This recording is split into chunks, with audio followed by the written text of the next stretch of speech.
Oh, ladies and gentlemen, what's going on? Coming back at you once again. This is episode 157 of your favorite podcast, which is the world famous Keepin' It Rio.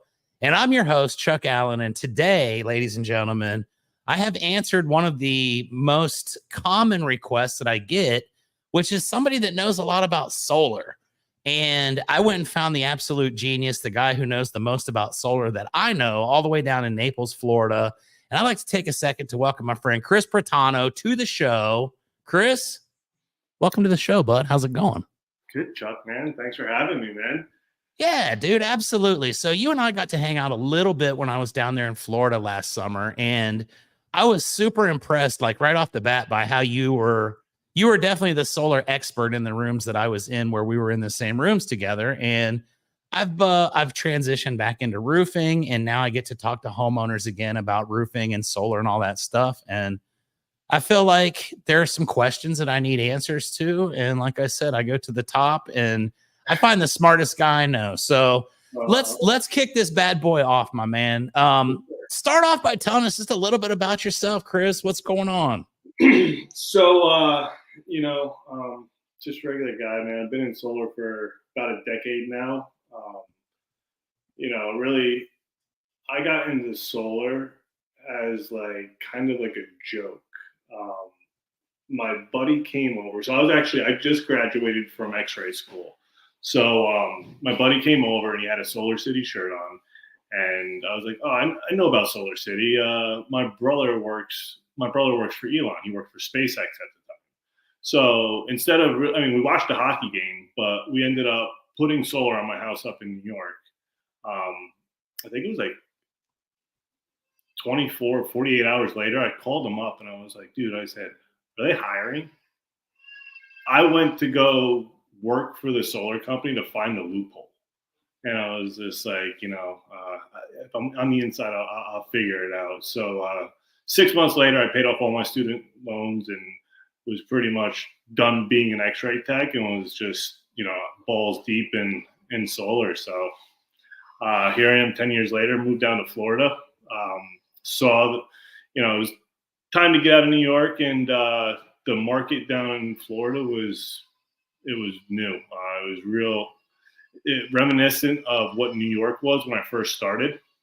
So when we came down here, jumped around a couple solar companies, and here I am now doing roofs and putting solar right on after it. So It's good stuff, man. Absolutely beautiful. And I love the fact that you've been doing it for a decade, because that's the first question that I had for you. Was the biggest issue that I find with solar right now is most homeowners are very skeptical, right? And they're like you, they're not willing to go jump into it to find the loophole, but everybody's convinced that there's a loophole somewhere, right? Yeah. And for me, I think one of the biggest issues that solar has right now is the same problem that roofing has, the same problem that a lot of trades have. It's a lack of training. It's a lack of knowledge. It's throwing people out there with the promise of these huge paychecks, but not really telling them what's going on. And I think in a lot of cases, it backfires on people. So tell me a little bit about your experience with homeowners, because for me, it's about 80-20 right now. People are more skeptical than they are accepting of solar. So how do you transition someone from one to the other? There's always a level of skepticism that you're prepared to deal with. It's when they're real like cynical about it is that's when I'm turned off. If you're going to be cynical about it, you're going to be like that with everything in life and everything along the way in the process of solar. So I'd rather not deal with that headache.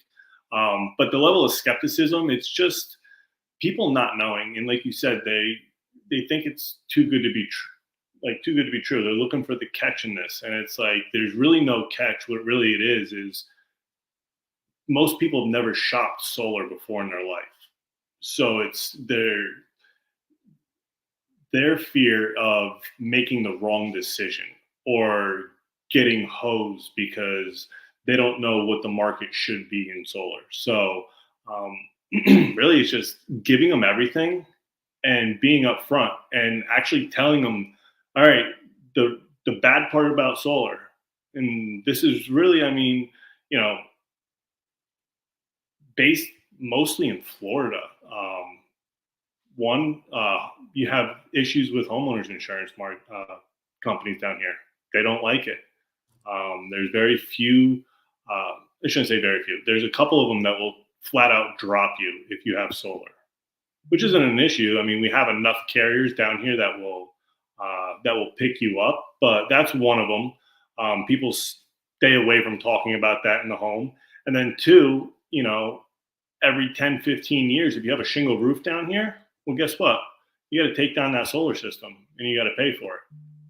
And people will sit there and tell you, oh, yeah, it's not that much money or this and that just to get you to overlook that. But that's a big deal, It's about $200 a panel to take them down and put them back up.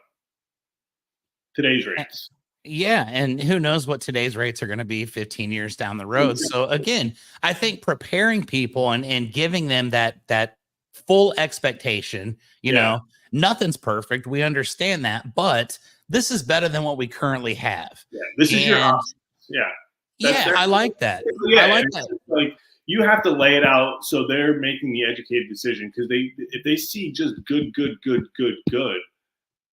then they're gonna be left like, all right, well, what's the bad?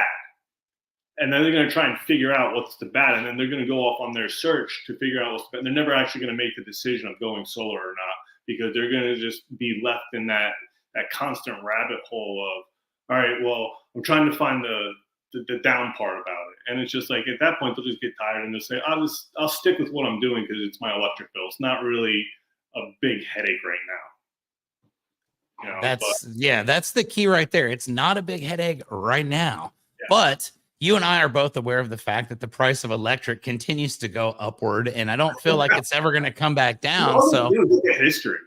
Exactly. I've never seen it go down. So, I mean, I would have to assume we're going to continue that trend moving forward. Yep. And I think that's really the biggest thing, is being able to forecast into the future and say, hey, look, at this point, or, however this process works, it's going to ultimately save you a lot of money, because we don't know what the future holds with one where we know exactly what it is with the other. So another one. We do know. So since 1960, little piece of knowledge for you, our electric rates have doubled every 15 years at 3% inflation. So that's a statistic. That's a fact. You cannot deny it. So, I mean, there's experts out there. I mean, you listen to Michael O'Donnell. He's very adamant that our electric is going to triple over the next 15 years.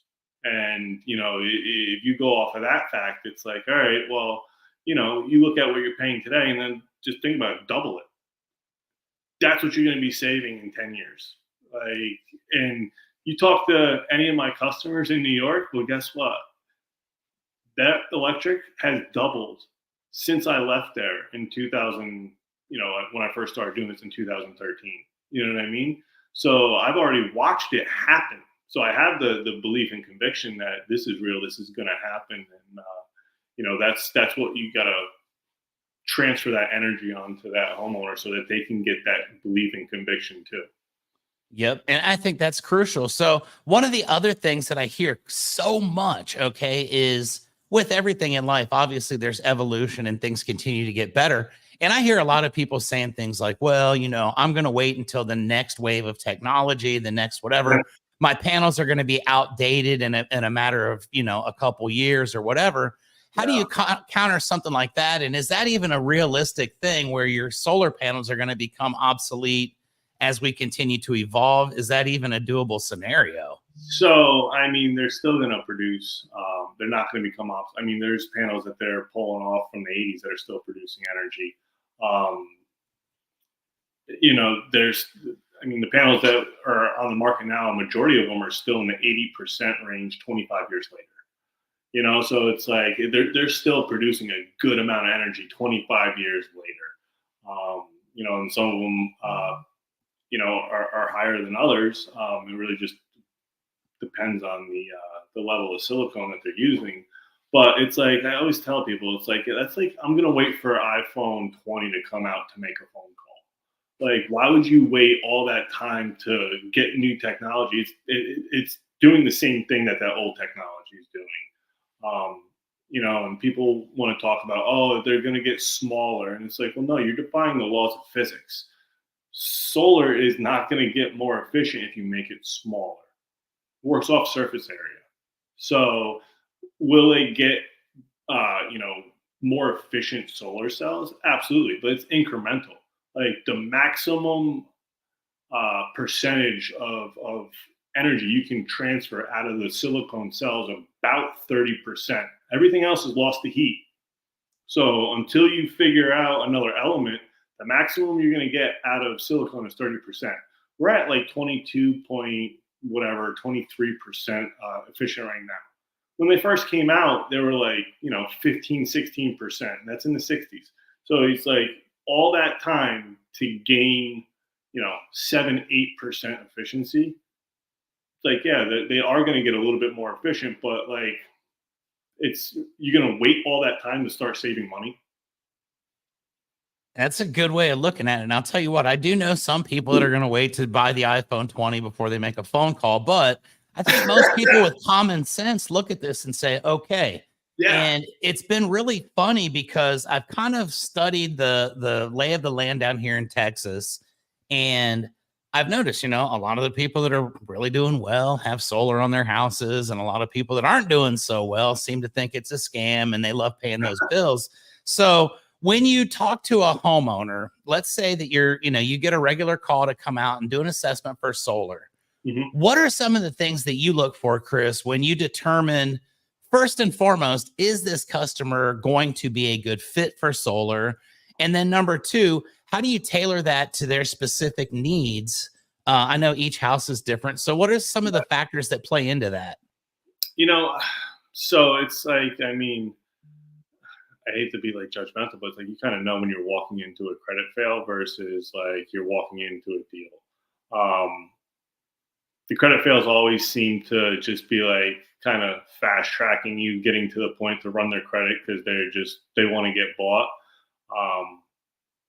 You know, so I kind of pump the brakes on those people and just like, you know, I start qualifying them very quickly, you know, opposed to the person that, you know, I walk in there and their house is immaculate and it's just like, all right, I know this person, there's not going to be an issue with credit. So like I'm qualifying that person from the instant that I start talking to them. It's just how, you know, aggressive at qualifying do I get, you know? And then it's just like, I mean, you know, after that, you kind of like, you talk to them and you just ask questions to see what type of buyer they are. And really like when I'm qualifying, I'm deciding, right, especially right now with the way that interest rates are, I'm determining, all right, am I pushing this person into a lease or am I trying to get them into a cash purchase? Because right now I think the loan is like the worst option. Unless you plan on paying it off, like, you know, within a couple of years, because interest rates are just, you know, out of control.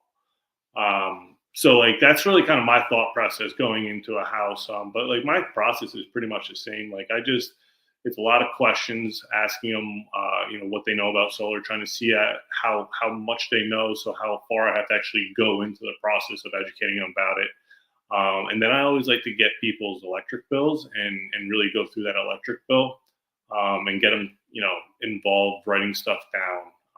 Because that's how you're going to get that person to buy into it. You know, I can sit there and tell you as much as I want about solar because I'm, you know, I know a lot, but until I get you to start saying these things and believing it, that's when it's actually going to stick in your mind. Yes, sir. I love that. And I know that, you know, like you just really hit on something big there is the interest rates that are involved. The dealer fees are another thing that's a major pain in the ass from what I've understood. Oh, yeah. So let me just ask this. Okay. You find a solid client. They've got a perfect location. They're sitting up nice and they can get all the exposure that they need. You can fit them with a great system. And their big issue is, I don't want to take out a loan for 20 years, Kris. Like, yeah. That's crazy. So how do we find a plan that can work for these people? I love that you just mentioned leasing, which I'm going to ask about that here in a second. But let's say that this guy wants to buy it. he's paying, he or she is currently paying, let's say $300 a month for their bill. Yeah. And they're willing to spend, that much on their bill. I know that sometimes if you spread something out over a period of time, it can, draw the number down. But let's say that they don't mind that current number and they're not looking to cut their bill in half, but they're looking to pay it off quicker. Do you have plans that are available that could maybe circumvent some of those other, like the dealer fees, and maybe some of the interest rates might be higher on a short-term loan, but do those numbers make sense? So, yeah, I mean, I got a really good lender down here in Florida. It's actually a bank that writes these loans. Super aggressive, no dealer fees. And the only issue with them is they're super strict on their lending guidelines. Like, I think one of the big things is with the solar loan, you have to be under 40% debt to income ratio. So it's like, that's tough right now. A lot of people are overextended and stuff like that. So it's like, that is an option. There's a couple other banks out there that was like minimal dealer fees, higher interest rates, that you can kind of work within that parameters, as long as it's if it's a good house, with good exposure, the numbers will fall, maybe a couple bucks higher than what they're currently paying. But somebody who's gung ho about like owning it and financing it, like, have at it. I don't think that's the best route. If they, I think you mentioned something about not putting, debt onto their history. I mean, there's lenders out there, but I think Sonova, that's one of the lenders that, with the lease, I know for sure it's not on your debt to income, but I don't even think they released the papers to the credit bureau. Only issue with them is there's just, there's no option to have a high interest and no dealer fee. I think they all have dealer fees in them. So. Yeah, well, I guess that's how they make their money, right? And it happens to be pretty equal to what the tax credit would be for, whatever reason. That always seems to be a strange coincidence. I know, right? And it's just like, it's if some people are just so gung ho and like, oh, it's my forever home, I'm never gonna, I'm not gonna pay this thing off early, and I'm gonna pay the loan out to term. Yeah, like, honestly, the Sonova, I think 399 or 499, it's a great option. It's going to be your lowest payment, one of your lowest payments. I mean, I got a few lenders, so it's just like, I'm not trying to plug Sonova here on your show, but unless Sonova wants to be a sponsor, ladies and gentlemen, I'm always accepting that. So we might get us a deal right here. So I appreciate that. So, okay, I like what you said there. And to me, that's the best answer, because you just said, that's not the best thing. That's not my thing. A lot of people are just given a script and they're told, do this, and this is what's going to happen. And I think that's what pisses a lot of people off. Yeah. So you're able to explain it. You're able to get these people on board, but you just hit on something big too. In a lot of cases, the people that need to save the money the most are the ones that aren't able to get the financing because, financial, whatever, the burdens that we put ourselves in life. So you talked a little bit about a solar lease, and this is a kind of a new thing I'm not familiar with too much, but tell me a little bit about what the solar lease program looks like. And is that something that's more available for people that are not able to get financing, or is it just more of a, hey, I only plan on being here for 10 years, so I don't want to draw the whole thing out for 20?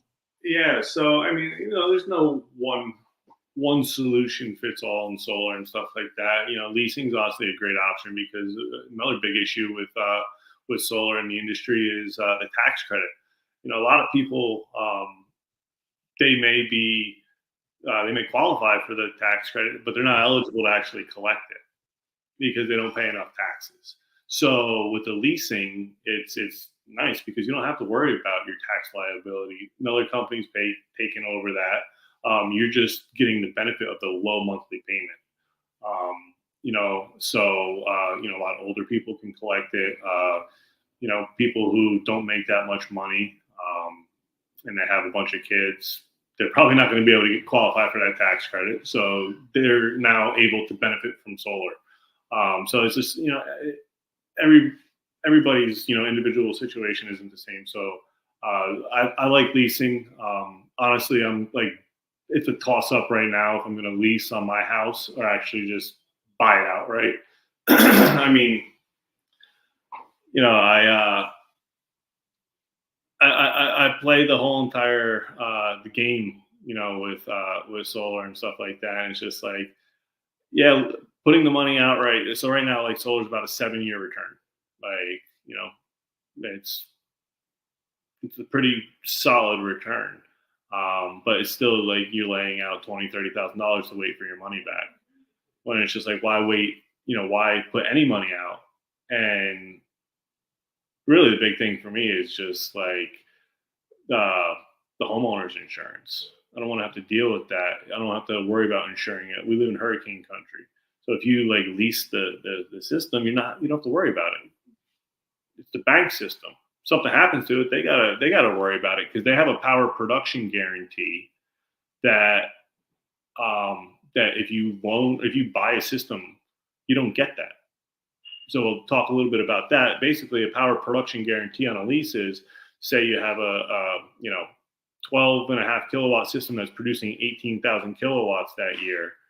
Well, on a lease, they back that up. So if that system, I think there's a threshold of like 5 or 10% or whatever. So if it dips below that threshold, that leasing company is going to cut you a check for that energy that the system doesn't produce. You don't get that on a loan or if you purchase it. So to me, like those couple of things right there, leasing wins out because it's like, hey, we can't predict the weather.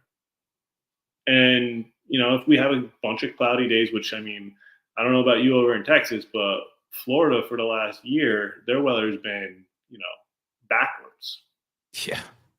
So it's like, with the whole like laying the money out, it's like, yeah, it's a great option. You know, you're going to own the system. But here in Florida, it's like, well, you get a good wind. You know, who knows? Like, I mean, they said the panels are tested up to 200 mile an hour. You know, I saw a couple panels, to be honest, after Hurricane Ian. Saw a couple panels flying off, but, you know, that was a substantial wind event. It's not like what everybody thinks. Like people think that, you know, a hurricane's going to come through and it's going to rip your roof off. That's not the case. But I don't know, man. It's leasing versus buying outright. It's a toss up right now. It's just kind of what you feel like you want to do. Like you want to put that money, you know, you want to put 20, 30 grand out. It's you know, not a bad investment.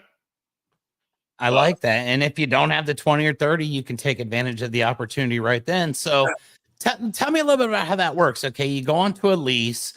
You are then making your payments to the leasing company, right? Your electric bill is basically eliminated at that point. Yeah. And if they don't produce to a level that they promise, which is that level basically going to say, hey, that we're going to eliminate your energy altogether, your electric bill, or is each one done on a individual basis based on all those factors? So it's not because like, the bank can't control your habits. So if you go ahead and like all of a sudden go get a hot tub or, you know, start plugging space heaters in and you're starting to rip the juice, like, yeah, like the bank's not gonna be like, oh yeah, we're gonna cover that. What they're going to say is, all right, you have a 12.5 kilowatt system that's producing 18,000 kilowatt hours. We're going to monitor, because you get a monitoring system. We're going to monitor it to make sure your system produces 18,000 kilowatt hours. And that's their guarantee. So if it, you know, drops below whatever, you know, if it says it goes up to 17,000 kilowatt hours in that year, they're going to cut you a check, you know? So, it's a cool option, but yeah, they're not going to just be like, oh yeah, we're going to pay for your electric bill. Like, you know, they're not going to shoot themselves in the foot. Well, I can respect that. And I like that concept. I think that's a very attractive opportunity for a lot of people. And hey, man, it encourages you to shut the lights off when you leave the room, right? That's always been one of those things. So I like the fact that you can, you know, get different ways to help people out. I understand that not everybody's going to get qualified and, you know, everybody dreams of being able to spend 100 grand or whatever they think it's going to be.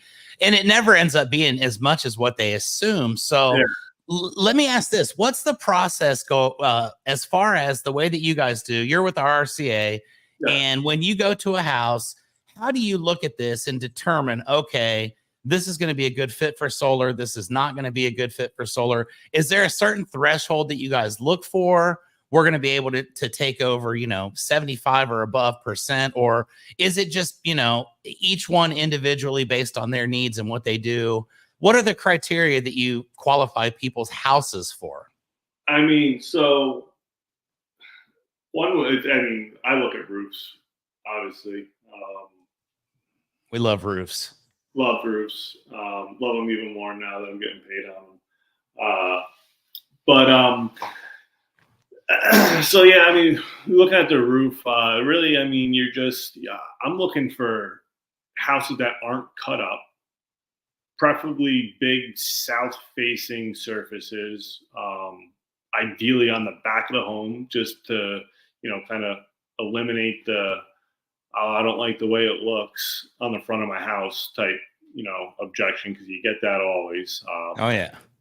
But I mean, don't get me wrong. There's some people who love it. I mean, I put solar on houses that the people wanted it on the north side of their house, but it was the front of their house, and they literally wanted it there so their neighbors knew they went solar.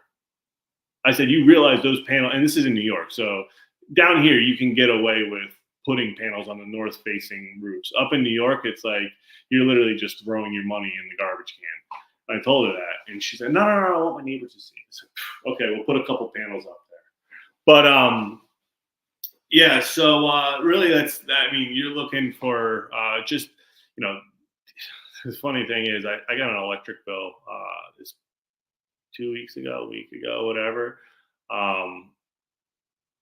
The guy, his electric bill for the month of, like, he sent me a bunch of them. His one in August, I think it was like $1,700. I laughed because in that 1 month he used more electricity than I used in the whole entire year in my home. But I got excited, and then I realized, I was like, oh, this guy's house is probably like not even big enough to fit this. And it's like, he actually did have a big enough house to fit it. It was a 65 kilowatt system. I got to even double check if we can even interconnect that big of a system with the utility company. But when I went back to talk to him about it, he said, "Oh, he's like, I don't want it on my roof." I said, "Well, I was like, you have the land?" He said, "Well, I don't want it on my land." I said, "Well, solar, this is how it works. It's either on your roof or on the land." He's like, "Well, no, somebody told me about this soffit mount system." I was like, "Listen, dude," I say, even if you soffit mounted your whole entire house and your other structures, it's like, you're not even, I mean, I had a 65 kilowatt system on his roof, and it was only a 90% offset. So it was like, I mean, I don't know if you realize how big that is. It's massive for a residential home. So it to me, it's just like, my gosh, that's decent size for a commercial. Yeah. So it's like, I mean, those bigger houses, like, they're so cut up and they use so much electricity. A lot of times it's like, those aren't the people who you're trying to scout. You're trying to scout those people who are like, middle of the road, $150,000 a year homes, just simple up and over homes, not too complicated where the system's all cut up. That's who I'm looking for. That's the ideal customer and stuff like that. I mean, you can get those rich people to do it too, but they tend to be a pain in the ass. You don't say. Same thing happens with roofing. I can appreciate that. So you just hit on something, and I want to make this into a perfect segue. So when we met, I was down there working with Lee over at Sky Diamonds, and you were at RRCA. I got to come over to a few of the meetings, and y'all were doing some roofing stuff. And I like what you just said. You're getting paid on roofing now. So let me ask you a question, Kris. Have you ever heard of my sponsor, roofer.com, ROOFR, roofer.com? Have you heard of them? Oh yeah. You guys utilize them for measurement reports and things like that. And I would like to take one quick second here. We're almost at the 30-minute mark of our interview, and I'd like to take 1 second. Actually, I'd like to take 30 seconds to share with our audience a very quick word from my sponsor. And when we come back, I got some fire questions to kind of lead this thing down to the finish line. So bear with me for 30 seconds while we give this word from the world's greatest sponsor, roofer.com. We're Roofer. We know that managing a roofing business can be chaotic. So we created a single platform with all the tools you need to easily run your roofing business. With Roofer, you can stop switching between multiple different softwares and experience streamlined operations from lead to payment in hours instead of days. That way, you get more time back in your day for the things that matter most. Grow your business faster with Roofer. Visit roofr.com to get started for free today. Yeah, ladies and gentlemen, that's roofer.com. Once again, the world's greatest sponsor, and I appreciate them. So we got that out of the way, and here we go, my man. I got the hard-hitting questions now on solar. We've kind of warmed up a little bit. So let me ask you this. One of the other things I hear a lot of people talking about when I speak about solar, homeowners in particular, is the fact that there are so many fly-by-nights and so many companies that have done installs that are no longer with us. They've just basically evaporated into thin air, leaving people kind of stuck without any kind of real answers when they have problems, whatever they need to do.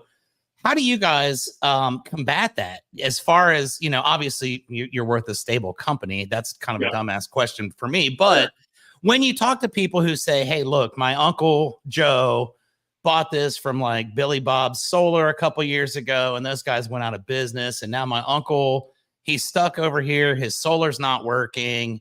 He doesn't know what to do. Billy Bob himself has changed his name, and now we don't know what to do. So how do we help people that have been victimized in solar by those early days, well, you just said it's been around since the 60s, so they're not even the early days, but you know, those people that have a tendency to muddy the water in any industry by doing dirty things. So how do you overcome that? The thing too, and like, after 2000, because solar, that's when it really got popular. You know, in the 90s, it was so damn expensive, and there was really no tax credit available to make it feasible for people to do this. So the industry started getting marred when really the door-to-doors, picked it up. We got that used car salesman persona. But yeah, they, that, I don't know, man. The people that muddy the waters with this industry, it just makes it difficult, but you just have to stand out. I just look at it and just being truthful and honest and say, hey, listen, man, I've been here for a while. I have a lot of contacts within the industry. Me and Hunter. He literally saw the need for that in the market.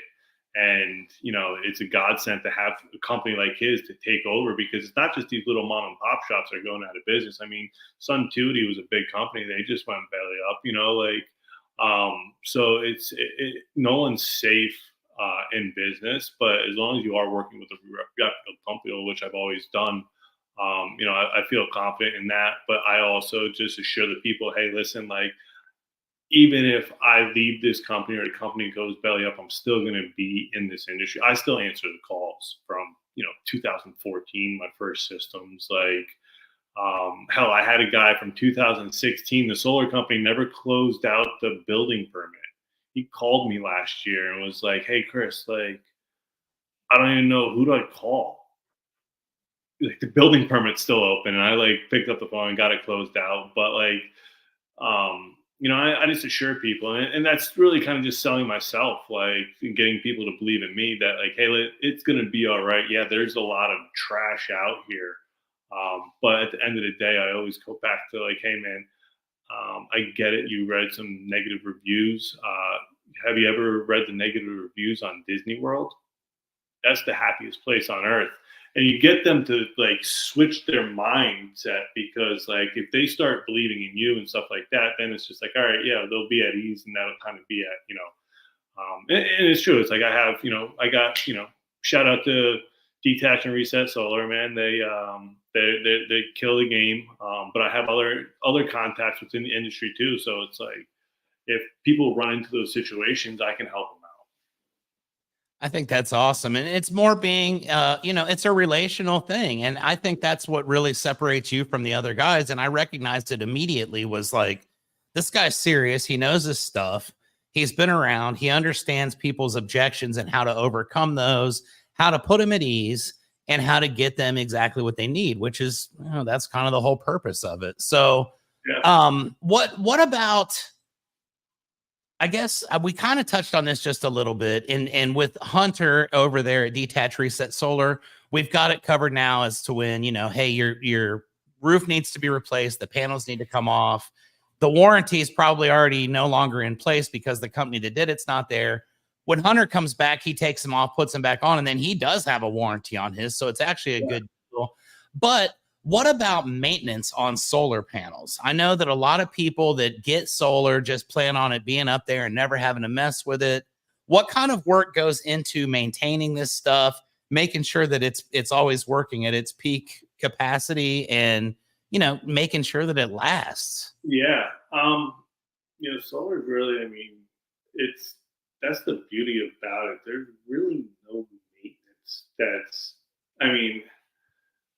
minimal maintenance. You got to check the inverters. Inverters have a shelf life 12, 13 years, and then the components wear out and it doesn't start flipping the power as efficiently, and eventually it doesn't do it at all. So you have to switch those out. So making sure that your inverter warranty is good, that's most important. I live in hurricane country. Wouldn't be a bad idea after hurricane season, if you got a good one, get up there and check your system just to make sure everything's still tight. Everybody, and I've heard, it's different in Texas and Arizona. I guess you guys get some real thick dust and stuff like that can accumulate on these panels. Yeah, like that's probably going to, make the panels not produce as well. I remember my house in New York, like we used to get real thick pollen. And I was like, oh man, it's like first year, I was like, I got to get up there and clean my panels. So that's what I did. I got up there and cleaned my panels. My production didn't change at all. I was like, oh, well, that was pointless. So the next time I cleaned my panels was when I sold my house. Like I never touched them. So like down here in Florida, it's like in most of the states, you don't have to actually wash your panels. If you get real thick dust, like I said, you guys get those dust storms out there. Yeah, then you want to wash those panels to help that sun get in. Other than that, there's really no other maintenance. The panels, there's no moving parts within them.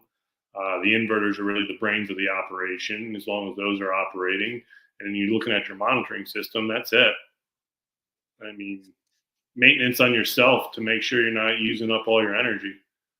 Yeah, that's the key right there, right? And dude, I appreciate that answer, because you hear all kinds of different things from people, and it's like, that's one of the true legitimate concerns here in Texas, is they're not going to work because the pollen. And it's like, well, I can see that, but then you just literally said, I got up there and cleaned all the pollen off. It didn't change anything. So again, it's one of those common misconceptions that people may have about solar, and we're here to dispel those today. And I think we're doing a damn good job of it, my friend. I appreciate the knowledge that you're dropping here. And like I tell everybody, I go get the smartest people to talk about the things that I know nothing of.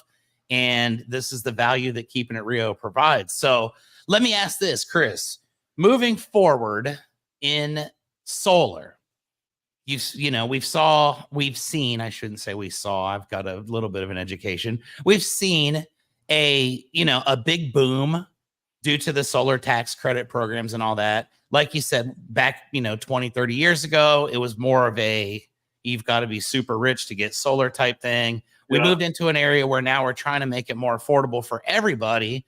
Where do you see the solar industry going over the next decade? Do you see it continuing to steadily rise? Do you think there's going to be maybe a little bit of a decline just based on the fact that so many people bought in during this boom period, or something totally different? What do you think? You know, it's just going to keep going, man. It's going to keep getting more and more popular. Florida, the penetration in the marketplace is minimal. So as long as, utility companies don't end net metering in the near future, it's just going to continue to grow. Like, we had another rate increase this year. So this more and more people are going to do it. How many people move here every single year? Same thing with you in Texas. Like, more people are, it's a mass migration down here. But the funny thing is, the states that they're all migrating from they're all solar. Like New York, New Jersey, Connecticut, like they've already experienced what I talked about in the beginning of the extreme electric rates. Like, there's still people knocking the neighborhoods that I knocked in New York 10 years ago, slamming down systems. Last time I went back there, I remember driving around looking at all these houses. They said, he told me no, he's got solar on his house. He told me no, that son of a bitch got solar on his house too. And it's like,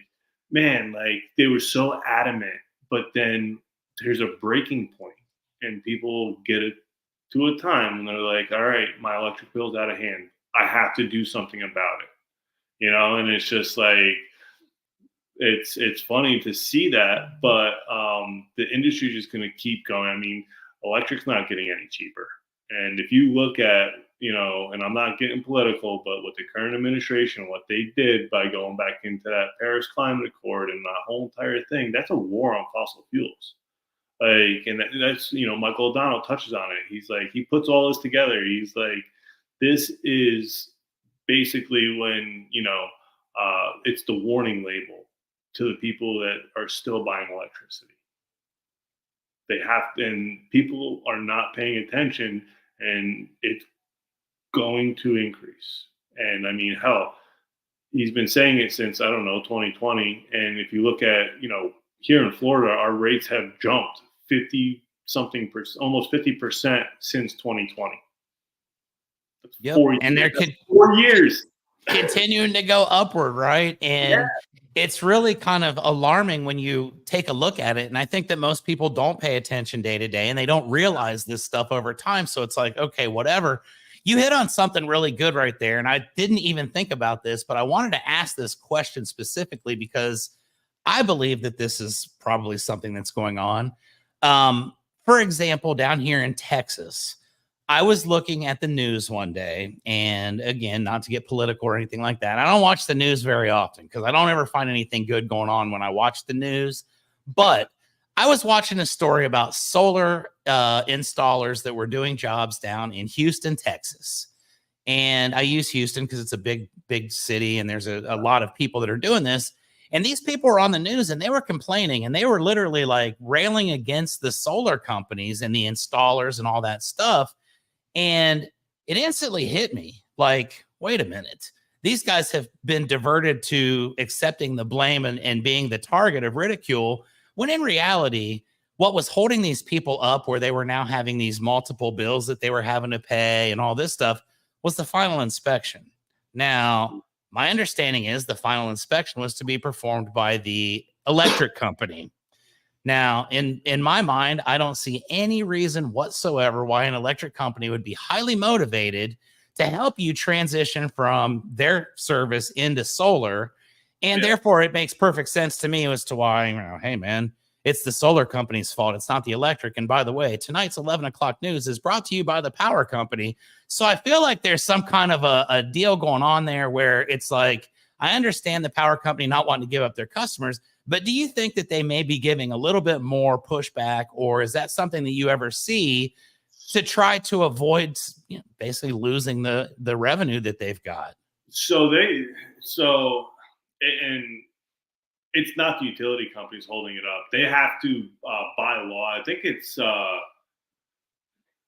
don't know if it's 45 days or 30 days here in Florida that they have to swap out the meter, but they only do that once they get final inspection. The solar company has to pass the final inspection, and then that's what allows them to submit for the final interconnection application.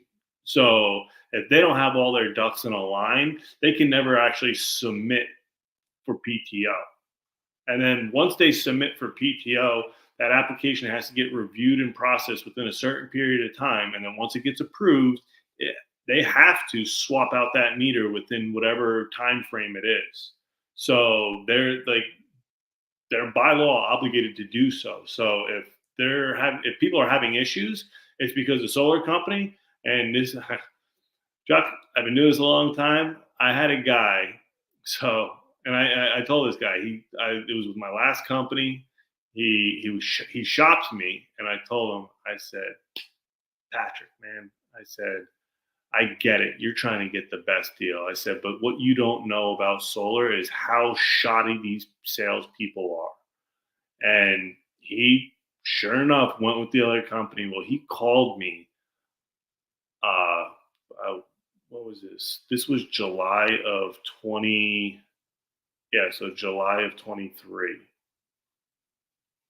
Right? No. July of 22. That's when he shot me. He bought it, and then November or October that just passed, he called me up and he said, Kris, he said, you're right. These panels have been sitting on my roof for 8 months now. I've had 2 bills, and I don't know what the hell's going on. Hey, Patrick, I got news for you, bro. You should have just went with the guy that knew what he was doing, man. No offense. Guess what? I literally handled it and got his system turned on within like 30 days. And it was something stupid that, yeah, they passed the final inspection and everything like that. It just down here in Florida, we have to have this stupid tier 2 insurance for, a system over a certain size. So that was all that was holding it up. And then as soon as he got everything and moved it forward, it was like, yeah, the utility company's not like, yeah, they don't want to lose their customers, but at the end of the day, they're going to do their job, and it is what it is.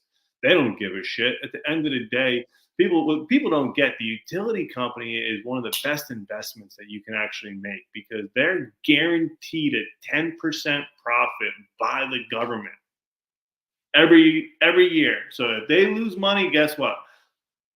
We pay for it anyways. Sam's coming in. Yeah, exactly. Yeah, we're going to give them their 10% profit. So they're not, whatever. Like, they scream like they're losing out, and they're going to make their money. Shit, I mean, Duke is making how much money? They own how many utility companies throughout the U.S.? Like, yeah, Duke does quite well. I know that for a fact. I don't feel bad taking their customers. Nope, I can appreciate that. So we're getting here now. We're at the 48-minute mark of our episode, and I always like to keep them right around an hour. So the question that I always love to kind of start leaning towards the end with is very simple. Anyone that's been in home services, that's been doing things like this for a while, you've got that one story, that one customer, that one house, that one whatever that you'll never be able to forget, no matter how bad you try, no matter how many beers you drink at night. This memory just comes back to you, whether it's great, whether it's absolutely horrible, whatever it may be. And I told my story on Lee Hates podcast. So if you ever want to see a really messed up story about my worst experience, it's on Lee's podcast. But Kris, tell me a little bit about it, man. Now, you've been in New York, you've been in Florida, you've been doing solar for a decade. You've probably seen and heard it all. But there's got to be that one person that you're just like, damn, that one person right there will never leave my memory. Tell me about that person. I mean, hell, man, I got a couple that'll never leave my memory, man. Solar, you meet some interesting people knocking doors. Hell, dude, at one time I thought I was, I came into the house and there was locks in the back of the door. I could have sworn I was in a serial killer's house, and I tried to exit it very quickly, which is, yeah, that, I don't even remember that dude's name, but how? I like that a serial killer is not even going to be the number one most memorable thing. Well, they can top that. And I looked at this guy and I was like, man, if he really is, like, he better catch me off guard because I will whoop this dude's ass. I like the ones where you already have it pretty much sized up when you walk in because you see what's going on and it's like, all right. I mean, now living in Florida, I mean, I carry, so it's like I'm not really that. You know, I had a knife on me at that time in that guy's house too. Like I usually always have a weapon on me. And I'm not going to be an easy target. You're gonna take some wounds if we go at it. Man, I missed this dude Joe Fetchick. This guy, he put me through the ringer, man. I think I went back to his house probably about 8 or 9 different times, multiple times with multiple managers to try and close this guy. And he was just a pain in my ass for like the get-go. And I knew it, and everybody told me about him, but it was like, I mean, it was a monster. It was like a 24, 25 kilowatt system. So I was just like, man, I really wanted, and this is back when I was making nothing. I was working for Solar City, and like, I think we were getting paid like $225 a kilowatt. It was like peanuts now to like what we're making.